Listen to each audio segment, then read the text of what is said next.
partir do versículo 11 até o versículo de número 19.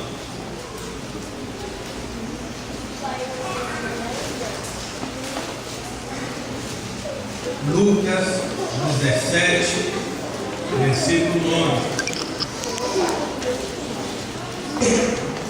Diz assim a palavra de Deus: a caminho de Jerusalém, Jesus passou pela divisa entre Samaria e Galiléia. Ao entrar num povoado, 10 leprosos dirigiram-se a ele. Ficaram a certa distância e gritaram em alta voz: Jesus, Mestre, tem piedade de nós. Ao vê-los, ele disse: vão e mostrem-se ao sacerdote. Enquanto eles iam, foram purificados. Um deles, quando viu que estava curado, voltou louvando a Deus em alta voz. Prostrou-se aos pés de Jesus e lhe agradeceu. Este era samaritano. Jesus perguntou: não foram purificados 10? Onde estão os outros 9? Não se achou nenhum que voltasse e desse louvor a Deus, a não ser este estrangeiro? Então ele lhe disse: levante-se e vá, a sua fé o salvou. Meu Deus, nós te louvamos nesta noite pela tua palavra, que é bendita e preciosa para os nossos corações.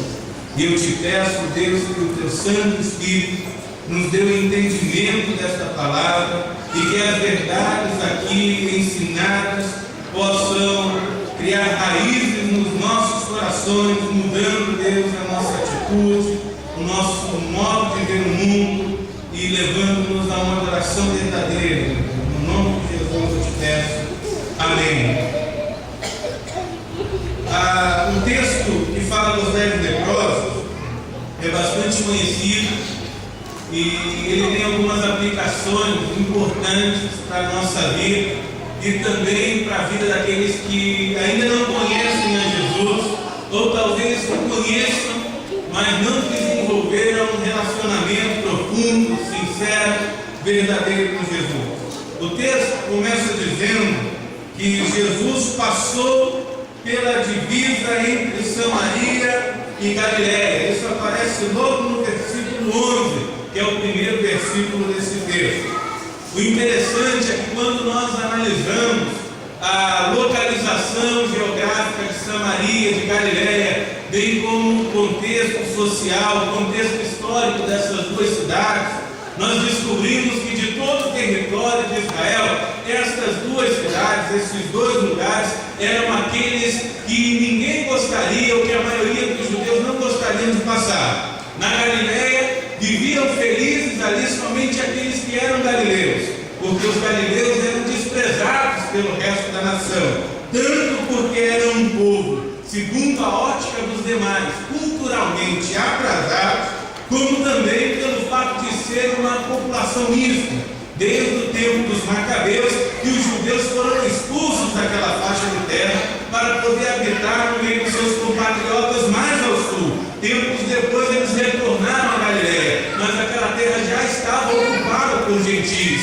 Então eles começaram a conviver, embora eles fossem judeus, com outros povos pagãos. E por isso os galileus eram tão desprezados. Você deve lembrar do fato daquele evangelista recém-convertido, quando chama o seu irmão e diz que havia encontrado um Messias galileu, e alguém diz: e pode vir alguma coisa boa da Galileia? Na mentalidade, na concepção, na cosmovisão daqueles judeus, do restante do país era impossível que algo bom surgisse da Galileia, porque a Galileia dos gentios, como era chamada por causa da presença dos gentios ali, era uma terra muito desprezada. O outro lugar mencionado no versículo 11 é Samaria, e a história de Samaria não é muito diferente da história da Galiléia. Era uma terra mista, onde habitavam muitos povos estrangeiros, e além disso era uma terra conhecida pela miscigenação. Os judeus que ali viviam tinham contraído casamento com povos de outras nações, e eles eram mestiços, e os judeus do restante do território não olhavam para eles com bons olhos, os desprezavam verdadeiramente, até se recusavam a passar pela Samaria, que era o caminho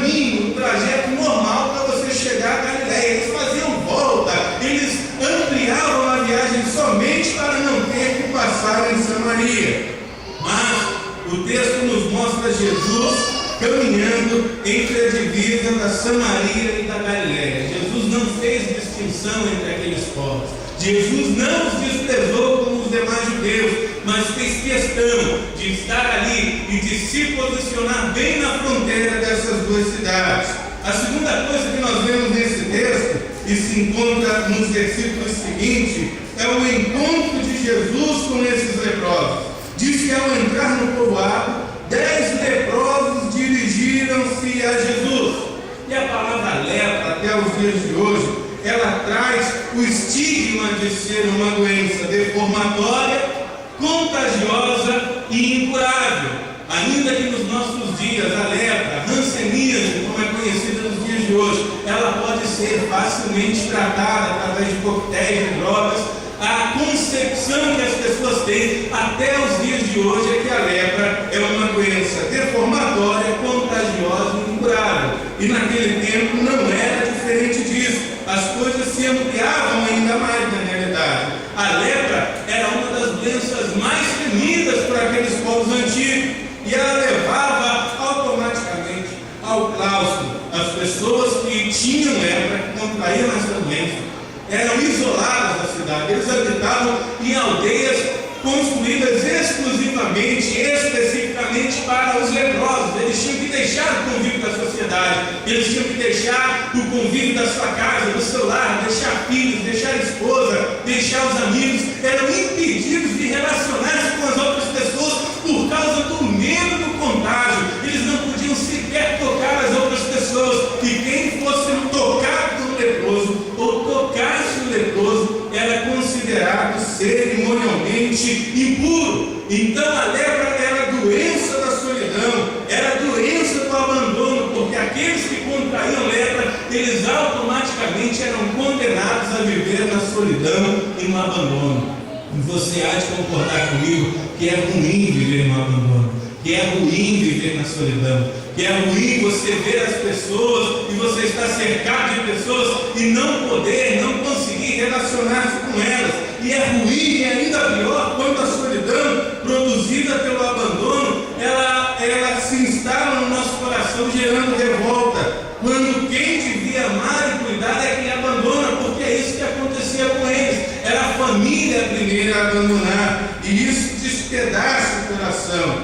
Agora, infelizmente, aqueles leprosos que eram abandonados pelas suas famílias, que eram expulsos das suas casas e que tinham que conviver fora das imediações da cidade, só encontravam conforto e companhia na presença de outros leprosos. Eles só conseguiam encontrar comunhão, só conseguiam encontrar companhia na presença de outros doentes iguais a eles. E eu não sei se você já se deu conta de como o pecado atrai o pecado, de como as pessoas doentes espiritualmente atraem outros doentes espiritualmente para si, de como o homem em pecado, perdido no vício, na droga, no álcool, ele só encontra companhia e a suposta e pretensa paz na presença de outros iguais a eles. Nós atraímos aqueles que são os nossos pares, e muitas vezes aquelas pessoas que se encontram abandonadas pelas famílias só conseguem achar um lugar do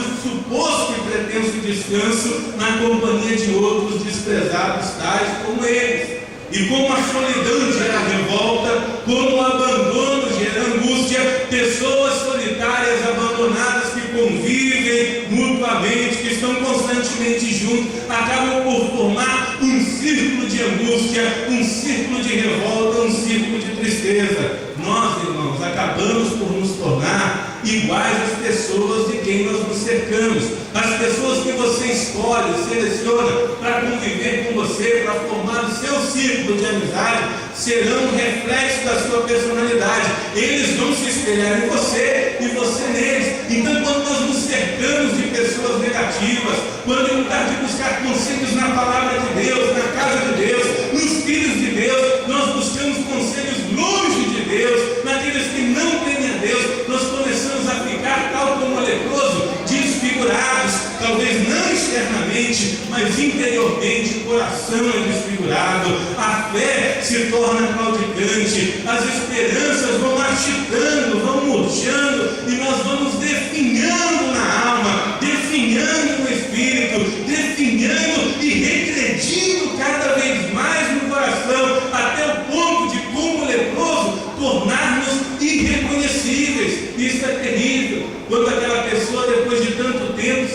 irreconhecível. É tanto tempo na prática do pecado, é tanto tempo cavando abismos e abismos, que nós nos tornamos irreconhecíveis. Olhamos para o espelho e já não somos capazes de reconhecer a pessoa de outrora. Estamos totalmente definhados, deteriorados pela doença chamada pecado, que no livro do profeta Isaías é comparada à lepra, porque tal como o pecado, a lepra, ela tem o poder de definhar a nossa alma e de separar-nos de Deus e das outras pessoas. A terceira coisa que eu vejo nesse texto é que Jesus, ele vai até onde estavam essas pessoas. E observe que Galiléia e Samaria era o pior lugar para se estar. E os leprosos, dentro da ótica, da vista daquela sociedade, eram as piores pessoas para se visitar.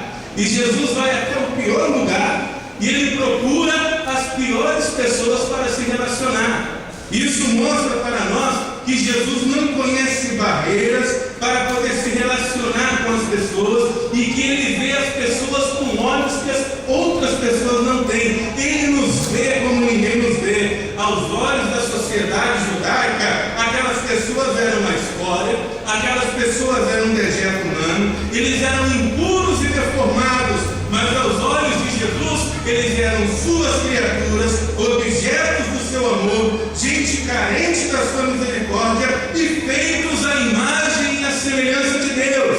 Quando você olha ao seu redor, quando você caminha pelas ruas da cidade de Santa Rita do Sapucaí, o que é que você vê? Será que você é capaz de enxergar ainda a imagem de Deus no seu semelhante? Será que você pode encontrar alguma semelhança de Deus nas pessoas que te cercam? Ou será que nós somos prontos a categorizar e a colocar a todas as pessoas num plano secundário, como se eles não fossem, tal como nós, objetos do amor de Deus? A terceira coisa que eu vejo nesse texto está no versículo 12. E a Bíblia diz que os leprosos, eles ficaram a certa distância de Jesus e a certa distância gritaram em alta voz. Eles sabiam, os leprosos, que eles não podiam encostar em outras pessoas.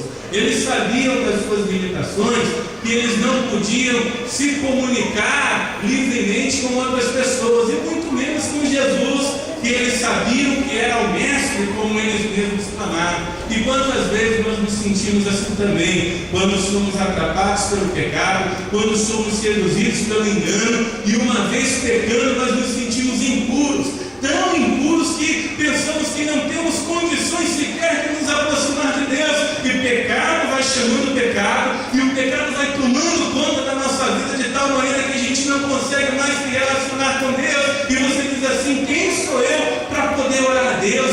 Quem sou eu para estar hoje na casa de Deus e me comunicar com Deus? Se cada pessoa aqui presente soubesse quem eu sou na realidade, o que eu fiz, e nós nos cercamos desse pensamento cada vez mais distante ficamos de Deus. Eles a certa distância eles clamaram a Deus, porque eles sabiam que estavam cerimonialmente separados. Da mesma maneira é o homem em pecado. A Bíblia diz que as nossas iniquidades fazem separação entre nós e Deus. E quando nós estamos no pecado, quando nós vivemos para nós mesmos e não para Deus, nós estamos a essa distância espiritual e não conseguimos clamar a Deus e ser ouvidos. Nós clamamos a Deus e parece que não tem resposta, porque as nossas iniquidades fazem separação entre nós e o nosso Deus. Mas diz a Bíblia no versículo seguinte, que no versículo anterior, que eles gritaram: mestre, tem piedade de nós. Essa é uma coisa que chama muito a minha atenção, porque eles estavam impuros e sabiam disso. Eles sabiam que tinham em si uma contaminação por causa da doença que eles tinham ali, mas ao mesmo tempo eles tiveram discernimento para reconhecer em Jesus o mestre que eles precisavam. E eles, mesmo deformados, mesmo leprosos, eles gritaram, clamaram: mestre, tem piedade de mim. Uma coisa interessante é o significado dessa palavra mestre, porque a palavra traduzida do grego para mestre é uma palavra que significa literalmente o comandante supremo. Eles, embora no seu estado de destruição, eles reconheceram em Jesus o poder para os libertar, o poder supremo para os restaurar, o poder para os perdoar os seus pecados, o poder para reinserir-nos na vida que eles tinham perdido. Eles estavam totalmente contaminados, mas eles tinham discernimento de quem era Jesus. O homem pode estar no maior do pecado, o homem pode estar no maior estado de perdição, mas se ele tiver o discernimento de encontrar em Jesus o verdadeiro Senhor, o comandante supremo, o mestre da sua alma, e clamar pela piedade e misericórdia desse Deus, ele encontra perdão e consolação, ele encontra vida e vida eterna em Jesus, porque assim ele nos prometeu. E eles clamaram a Jesus, e Jesus lhes disse o seguinte: vão e mostrem-se ao sacerdote. No livro de Levítico, no capítulo 13, nos mostra que quando um leproso era curado, o procedimento normal após a cura era mostrar-se ao sacerdote. Mas observe bem, o procedimento normal após a cura era que o leproso se mostrasse ao sacerdote e não antes da cura. E eles ainda estavam leprosos quando clamaram a Jesus. E Jesus lhes disse: vão e mostrem-se ao sacerdote antes mesmo que a cura acontecesse de fato. Eles podiam, muito bem dizer assim: mas nós ainda estamos leprosos. O que nós vamos fazer lá no sacerdote? Ele não vai nem deixar a gente se aproximar. A gente vai chegar lá, a gente vai ser apedrejado. Olha para o nosso estado. Mas eles não ficaram olhando para si mesmos. Eles olharam para a palavra de Deus, para aquilo que Jesus tinha dito: vão e mostrem-se ao sacerdote. E eles começam a ir até o sacerdote para se mostrar conforme a palavra de Jesus, conforme Jesus tinha dito para eles.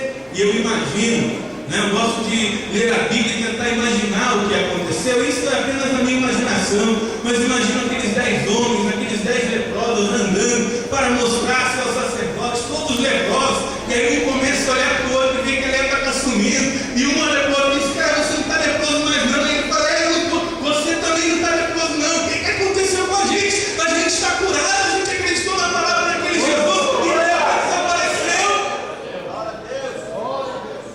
Só que agora eles tinham um dilema, porque para que eles fossem realmente reinseridos na sociedade que tinha abandonado eles precisavam ir até o sacerdote. No entanto, eles tinham sido curados, e o mínimo que eles podiam fazer é dar meia volta e ir até Jesus e agradecer antes de mostrar-se ao sacerdote.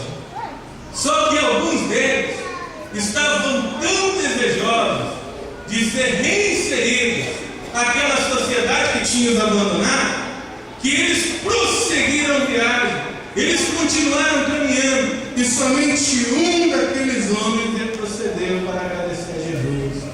E quando eu olho para isso, eu penso na nossa vida antes e depois de conhecer a Jesus, e penso nas muitas pessoas que vêm a Jesus, talvez não com a lepra no sentido literal, mas com problemas que levam ao isolamento, ao abandono, à solidão, igualmente feridos por dentro, precisando de uma bênção, precisando de uma intervenção de Jesus, e ouvem a palavra de Jesus e atuam num primeiro momento conforme essa palavra de Jesus e recebem a cura, recebem a bênção, recebem a prosperidade elevada, entram por aquela porta que estava difícil de se abrir, e parece que as coisas que estavam todas misturadas, parece que aquela vida que se via em meio a densas trevas, de repente a luz brilhou, e em lugar de ser grato a Jesus, em lugar de reconhecer que isso só aconteceu porque ele ou ela obedeceram a palavra de Jesus, retrocedem ao mundo, retrocedem ao pecado, em lugar de voltar com o coração grato a Deus. Quantas vezes eu e você somos ingratos com Deus? E o propósito principal desse texto é falarmos sobre a gratidão. Nós que dizemos temer a Deus, nós que vimos a Deus, que convivemos com a palavra de Deus, como está o nosso coração? Que tipo de coração nós temos? O texto sobre os 10 leprosos me ensina também uma outra verdade, que é sobre a graça comum e a graça eficaz de Deus. A graça comum é a medida da bondade de Deus que está sobre todos os homens. Eles eram 10, e dentro desses 10 havia diferentes pensamentos, nem todos pensavam em servir a Jesus, e os 10 foram igualmente alcançados pela graça comum de Deus. Os 10 foram igualmente curados por Jesus, mas somente um teve o coração arrependido, teve o coração quebrantado, e entendeu que Jesus era realmente o mestre supremo, o comandante verdadeiro, o dono da sua alma, e voltou para agradecer. A graça de Deus está sobre todo mundo. Isso significa que você mesmo não conhecendo nem temendo a Deus, você pode receber um milagre, você pode receber a cura, você pode receber a bênção de Deus, mas a salvação, a vida eterna, o perdão dos pecados, o direito de ser chamado filho de Deus, o viver no céu com Jesus por toda a eternidade, é um privilégio que nós somente obtemos quando nós nos curvamos diante do Senhor, reconhecemos os nossos pecados, reconhecemos a nossa inabilidade para conduzir as nossas vidas e clamamos a Jesus como comandante supremo, como clamaram esses leprosos, dizemos a Jesus: Senhor, até o dia de hoje eu tentei conduzir a minha vida, mas eu me conduzi por caminhos que pareciam direitos, mas eram caminhos de morte. Mas neste dia eu quero que o Senhor seja o comandante da minha vida, eu quero que o Senhor tome as rédeas do meu coração, eu quero que o Senhor me guie pela sua perfeita vontade, porque eu estou cansado de sofrer e eu ouvi que a tua vontade é boa, ela é agradável, ela é perfeita, e esse é o caminho que eu quero para a minha vida.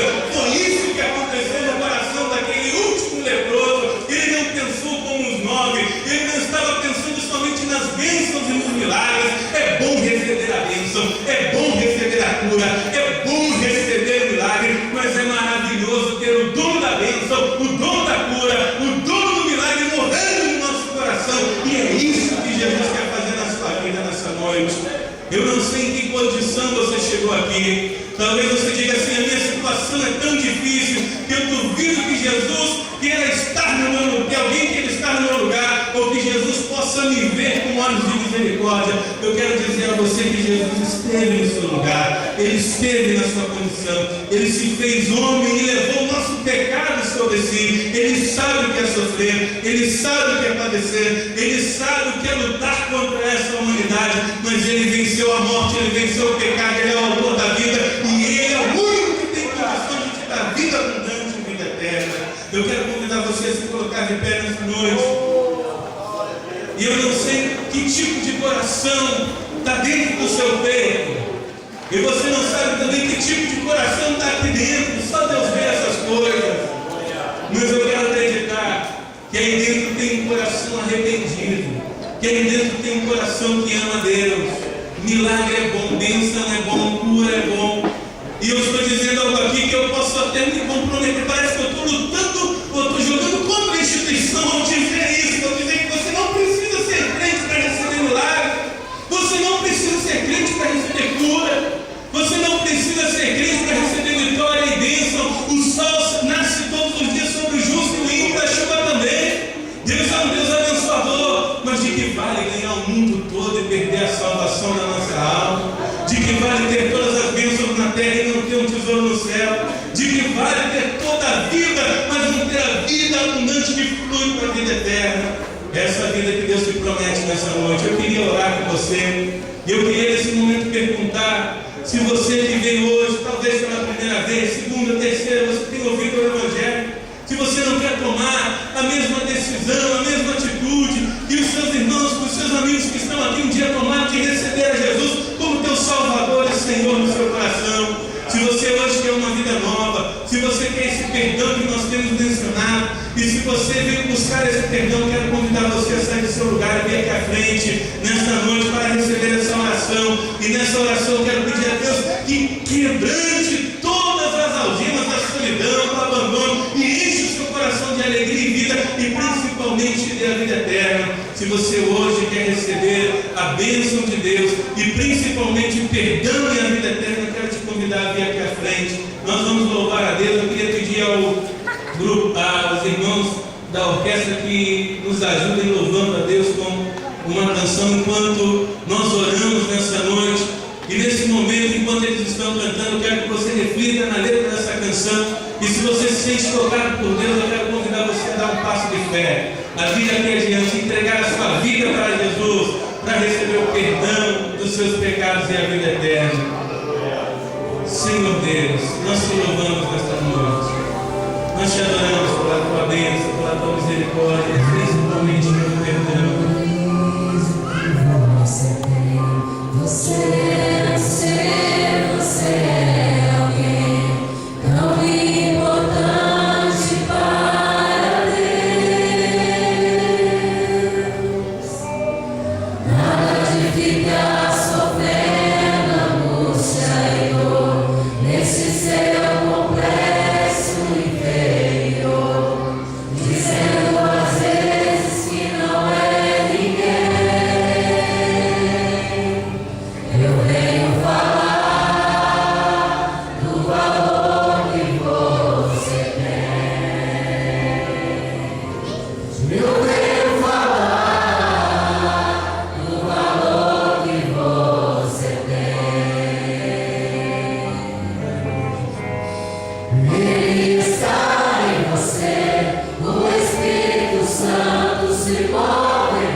Se você quer receber esta bênção que é Jesus, não estamos te oferecendo toda a prosperidade, ainda que Jesus pode prosperar. Não estamos aqui negociando e vendendo milagres, ainda que cremos que o Senhor, Deus, é Senhor de milagres, mas a vida eterna. Se você quer a bênção da vida eterna, eu quero te convidar num ato de fé a vir aqui adiante e nós queremos orar por você. Se você assim não deseja, que Deus possa te conceder outra oportunidade, mesmo sabendo que nós não conhecemos o dia de amanhã, e a Bíblia diz no dia que se chama hoje, se ouvirdes a voz do Senhor, não endureça o seu coração. Deus abençoe em nome de Jesus.